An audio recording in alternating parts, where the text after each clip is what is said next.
Well, hello again, everybody. This is John Norris at Trading Perspectives. As always, we have our good friends, Sam Clement and Courtney Trush. Y'all say hello. How's it going? Hey, John. Hey, guys. You know, this morning I turned on my computer, and as though it's going to make the world stop revolving and all that stuff, the top headline on the first news site that I went to was Tom Brady has retired from football again. Second time. Breaking news. Breaking news. He's retired again.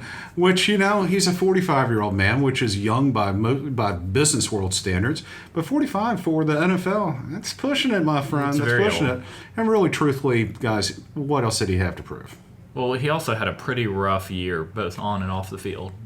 Well, you know, Sure. it was an off year for Tom Brady. A lot of quarterbacks would give their right eye teeth in order to have 4,500 yards passing and all that stuff. But it wasn't certainly up to the Tom Brady standards that we have gotten used to over the last 20 plus years. Yeah, not winning a Super Bowl, getting divorced from your wife, and losing tons of money in the FTX scandal. There you go. Yeah, thanks for the summary, Sam. Rough year. Yeah. Rough year for Tom. Especially when he was on what seemed probably like the top of the world when you know, Hey, listen. Yeah. get out of retirement and you win a Super Bowl. You're like, I'm the GOAT. Yeah, he probably should have retired at that time. But let's face it, the man has a One more movie year. coming out about Exactly. 80 and something or another, 4 for 80 or 80 for Tom or something like that. It's about a bunch of old women who love Tom Brady so much that they become football fanatics. You know, it sounds probably pretty creepy to you, Sam. I would just be happy for women remembering my name, let alone... Well, and then you think, did he stay in football because he knew this movie was going to be made, and he was like, it won't be as relevant if I'm not playing the game. So. I don't know. I mean, maybe he Is that a stayed in stretch? football to get to I think know that's a Sally stretch. Field better, right? Who knows? Yeah. But it does kind of, what's he going to do now? And Tom Brady's obviously, just obviously different situations. But it does kind of make you wonder, what do people do in retirement? Here he is, 45. He's got the world ahead of him. He's got tons of money. He can do pretty much whatever he wants to do. He's a pretty bright guy, pretty fit, all that stuff. He could probably do whatever he wants to do and probably be reasonably successful at it. However, what does retirement mean to the average American? What does it mean to us in different generations, different stages in life? And, retirement's out there, and for me, it's much closer to home. But what does retirement look like to you guys? I mean, Courtney, here I am sitting here looking at you. You're of a certain age, which I will never tell out on this podcast, although I will tell everyone who wants to call up and ask what Courtney's age is. I'll be happy to tell them, but I won't broadcast it. You're decades away from traditional retirement age. What does retirement look like to you? Understand that traditionally, people have considered 65, for better or for worse, to be the sort of standard retirement age. What does life look like for you when you're 65? Well, first, John, at my current age, and as you noted, several decades until 65. Not quite. Several. No, several. Let's be very clear. But Yes. I don't want to. I want to enjoy life. The whole point of working is to work really hard now so that I can accumulate enough wealth so that I don't have to work. And I feel like a lot of people sometimes don't want to retire because they feel like they're going to have a lack of fulfillment in their life. But I think that there are many things that I could have fulfillment out of that do not require me to clock in and out every day. And it's not that I don't enjoy my job. It's just that... It certainly sounds like that to me. No, I think it's just... I don't want to work. It's the fact that you want to... I guess it's that saying, like, live to work or work to live. I don't want to be so old, and not that 65 is old, but I don't want to be so old that I can't actually do the things I want to do physically. You just never know with COVID and everything. It's like, man, I want to enjoy life. I want to travel. I want to experience things and enjoy the money that I've worked so hard to earn. I definitely think there's a generational thing to it. Going from previous generations, maybe the expectation that that's the age where you retire, you work till then kind of no matter what. And now younger generations, especially my generation, I think people, if you ask my generation, I would guess about 50 is where people would want to retire, maybe before. Not that that's realistic for everyone, but at least in their head, in their 20s, saying, by 50, I want to be done. I want to be doing whatever I want if I'm able to. But I think it's our generation, John. I did not group us together. Sorry to inform you, Courtney. I was careful with my words.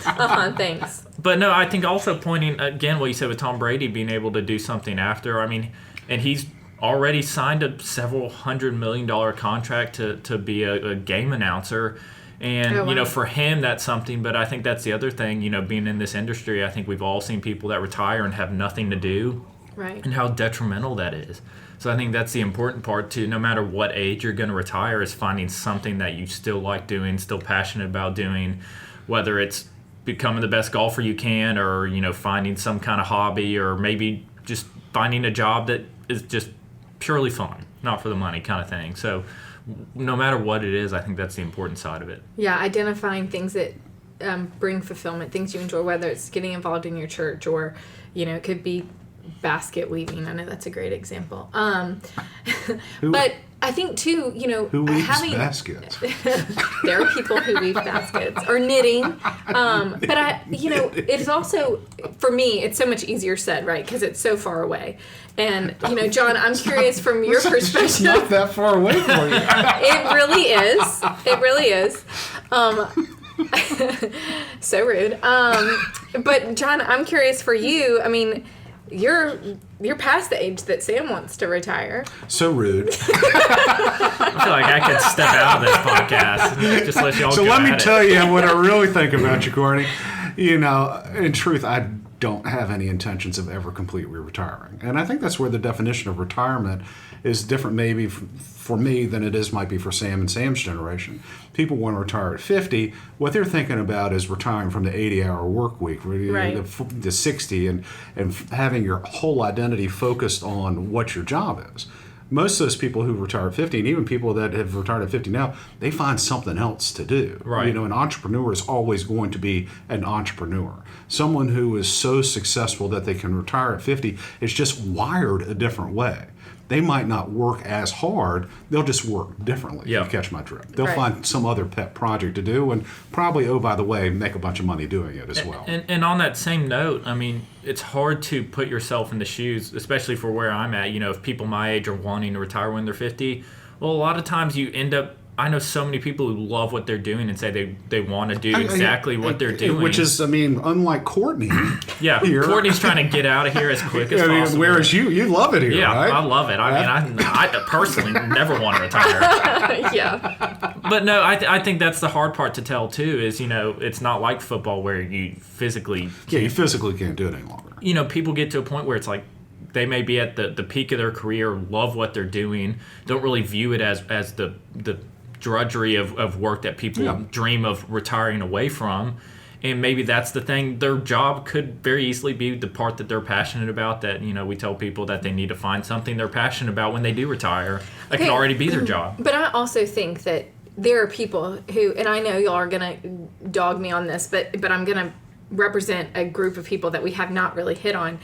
There are people who don't necessarily love what they do, or, they literally need the money, and that's why they work, is to make money. That's the vast majority of everyone. Right. So this whole idea of passion or fulfillment, it's like, no, actually, I cannot afford to retire, because if I retire at 50, I'm going to be out of money by 55 or 60, right? And so part of that is, and you could tell, if you told me I had all the money in the world and I had a really good financial planner like we have here at Oakworth, where they say, hey, we've done projections, you're good. Like, you're good until you're 100 if you keep your expenses, at this level. I mean, that gives you the confidence to say, okay, I can step back if you want to. But not everyone has that, nor do they have the confidence that they have enough money saved. And so I think, to me, it's not Tom Brady's situation, but it's like, some people kind of probably during COVID were like, I'm going to retire. And then this inflation happens and they're like, hold up, my budget's not going as far. I need to their go stocks back. are down, Yeah. prices are up. And they're like, I need to get back in the workforce. And we're seeing some of those people in the data. It's not quite a flood yet, but we're seeing a trickling of people between that 55 and 65 age that are starting to come back in. But really, those people over 65 that ended up retiring, we're not seeing those people come back quite as rapidly. But then, I think really I do have a different definition of retirement, because when I was a kid, retirement people seemed to be a lot older than they are now. People who are Right, retired right. seem to be a lot older. But you can take a look at pictures of your great grandparents and all that stuff. They just look a lot different. I mean, your mom's a grandparent now. Your grandmother always probably looked much older than what your mom does to you. Right. That type deal. So people do take care of themselves a little bit better now. They're far more active later on in life and what have you. So when I saw retired men when I was a kid, they seemed kind of bored. I always kind of viewed retirement as, okay, you leave the company, they give you a gold watch, you go buy a Buick and a hat. Yep. And a hat. I don't know why, but a Caps, hat. like a cap. But you could see the people. You'd get behind them and you'd see the hat above. If we only had video so people could see you right now as you're explaining this. If you could see the hat, on the driver's side, but you couldn't see the person, and so that's kind of what I always viewed retirement as, just strangely enough, driving around in a Buick, and Right. I don't want to do that. I don't want a Buick. I don't want to drive around in a Buick. And in truth, I have seen this with the older men can get boring at times. Middle-aged men can be boring at times. Men just in general can be kind of boring at times. Rare is the person that is absolutely so interesting that they don't need something intellectual to intellectually stimulate them. And for a lot of men who were told in my generation, your work is going to help define who you are as a person. When you retire and you don't have that, you kind of question who you are as an individual. Right. And so that's my generation, So for me, staring out there into the void about what do I do after I'm no longer working, that would drive me nuts, because all of a sudden I don't have that thing to define who I am. And Right. whereas Sam's generation, your generation doesn't want work to define you. Right. Whereas for my generation, you don't want to be known as a bean counter, but also ultimately you get known by what you do. That's where last names came into place. Right. People's last names. What you did. Cooper, Miller, Smith, all that stuff. Norris is Anglo-Saxon for nurse. That type deal. I don't know what You trust. missed your calling about being a nurse, apparently. I don't know what truss is, but actually my name means God's great gift, the nurse. So there you have it, John Norris. But I digress on that. But for me, I'm sitting around going, what would I do? Because I really don't want Beth to have all the husband and none of the income.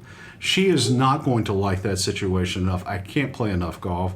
I can't hunt enough. I'm going to have something to keep me occupied, so I don't drive my wife crazy. And frankly, I don't drive myself crazy. I know what you could do. Now, fortunately enough, I like to talk. I'm not sure if you know this, and I like to talk on podcasts and public speaking, because I don't get to have an opinion at the house. I don't talk very much when I get home. I don't believe that. It's the truth. So I feel as though I could always have a little bit of a gig doing something like this. I mean, podcasts and what have you enable you to work and do this type of thing a lot longer than what you could have earlier in my career. And you're also a great writer. I've books in my head. I just need to sit down and get them out of my head. So what's retirement but John starting his writing career? But I can't do that all day long. I'd go crazy. I'd develop a horrible drinking habit. I mean, It's like Hemingway. Yeah, Hemingway made him that much better of a writer. So retirement for me, if I'm not here at Oakworth or what have you, working 40, 50 hours a week, whatever I do on a normal basis, I'm still going to be doing something, because I hate to say it, part of my identity is based on what I do for And I work. think that's kind of a key part to it, of the generational difference, is Right. work being part of your identity for older generations, even further. Careful. I'm going further back, but Yes. people previously were in one kind of career their entire life, and less of an upward career trajectory, and actual career more so just a job that you were in. Yeah. This is what you did. This one thing, you probably did that for 30, 40 years.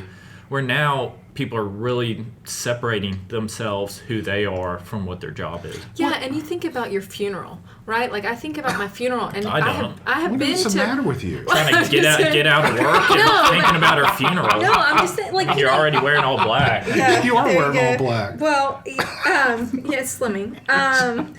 But you think about, I've been to funerals and they were like talking about how they were such a dedicated, employee and all this stuff, and I'm like, gosh, like if that's what they say at my funeral, like that's sad to me. Like, yes, I hope that I had great friends and I hope that my children have positive things to say about me, but I don't want that to be my legacy. Yes, if you're an entrepreneur, you created something cool, or you had your own company, or you know, so that's neat. But I want to have hobbies, to your point, Sam, that is like, oh, well, you know, whatever she enjoyed doing, you know, gave back to her community. Like, I guess I want there to be a legacy when they're talking about my life that's expanded beyond just being identified by what I do. And I think there's a balance. You know, people who are trying to completely separate, oh, once I clock out, I don't care, it's just a job. I mean, I think it's hard to be successful. Well, those people with that attitude are not going to be people that have the luxury to retire at 50. Right. But nonetheless, those are. I think it's hard to be very successful in a career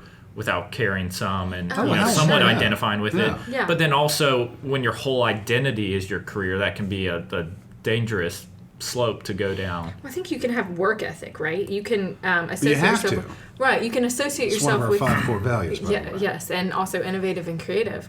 Well, that's another one. Yeah, I started listing them all out. But to your point, Sam, I mean, it's that you have to care about showing up, and that doesn't mean that you're like, okay, well, I'm the chief economist and head of investments, and you know, that's who I would introduce John Norris as. Like, there are a lot of other, you know, adjectives I could give you, very positive adjectives. I'd like to hear a few of them. She's on a roll today. It's all positive. It's just, you know, I think that you don't have to be wrapped up in the title or in the actual job itself, but to your point that you were loyal or that, you know, you were dedicated. These are all things that show your work ethic that aren't necessarily tied into, like, your actual job. What do you think about that, Sam?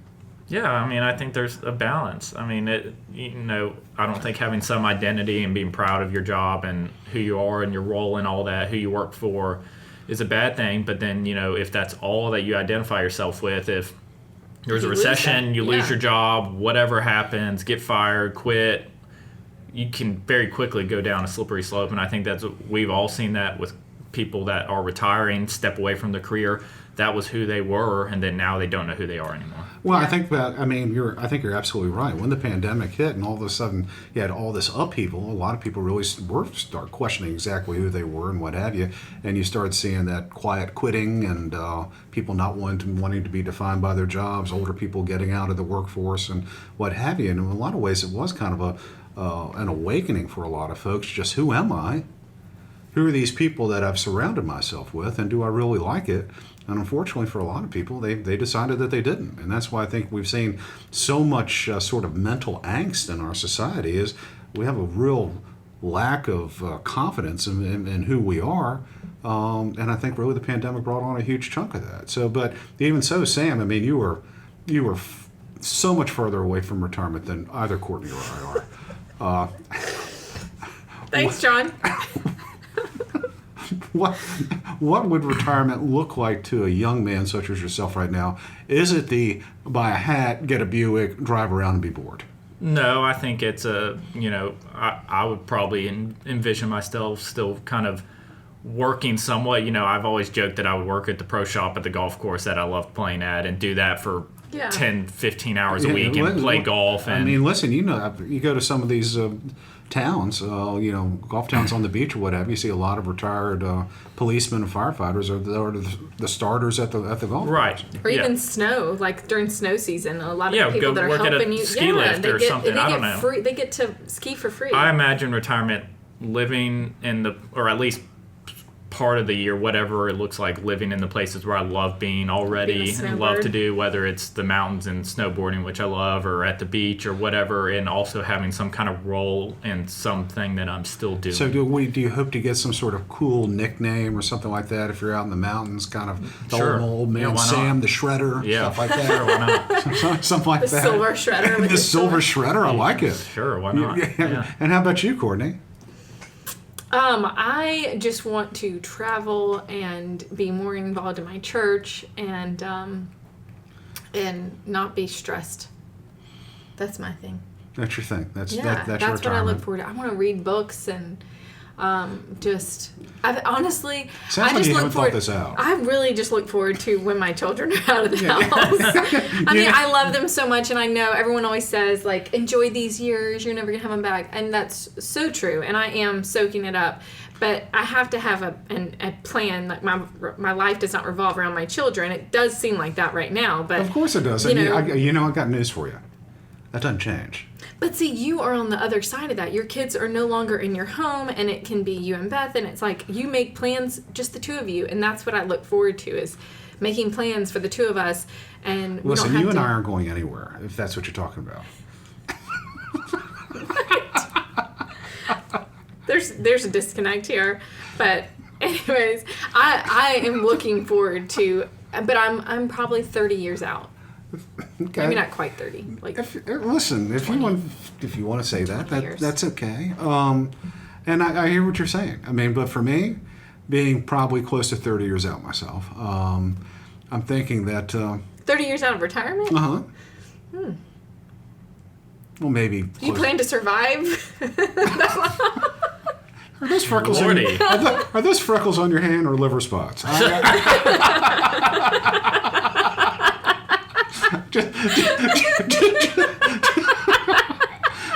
just curious. Yeah, I do. I don't.